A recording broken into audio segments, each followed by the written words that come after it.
3 تصرفات يخلّوك مُقبِل على الصلاة ومش بتأخّرها وتُقع منّك كل شوية.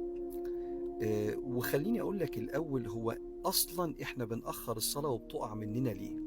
لإن الصلاة لو بتُقع منّك باستمرار، يبقى الصلاة مش أولوية، واسمح لي اقبل منّي الكلام ده.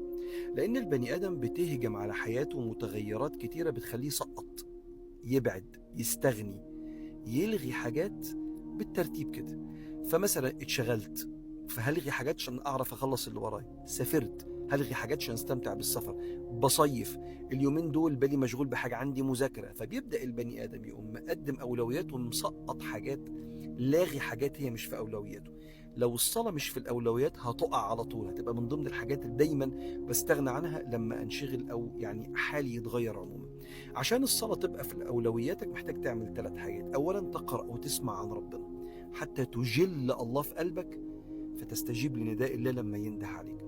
رقم 2، محتاج تعرف فضل الصلاة، عشان انت ممكن يكون قلبك لما بيعرف فضل العبادة وبيخاف من إثم وذنب تأخير أو ترك هذه العبادة، ممكن قلبك يتحرك بالخوف والرجاء. ثالث حاجة، رتب أولوياتك في اليوم على الصلاة. رتب أولوياتك ومواعيدك ونزولك وطلوعك ووضوءك والشراب اللي هتلبسه عشان ممكن تمسح عليه في وقت من الأوقات، وإسدالك لو أنت لسه ما تحجبتيش اللي محطوط جوه شنطتك وأنت خارجة، بحيث يبقى الإنسان مؤهل حياته ومرتب يومه على انتظامه في الصلاة. لو عملت ال3 حاجات دي، وأهمهم إنك تقرأ وتسمع عن ربنا وأسماءه الحسنى حتى تجل الله في قلبك فتسارع إلى النداء. اقرأ عن فضل الصلاة وعن إثم تارك الصلاة، ثم بعد ذلك رتب يومك وأولوياتك وجدولك على الصلاة، وربنا يثبتك ويقويك يا رب.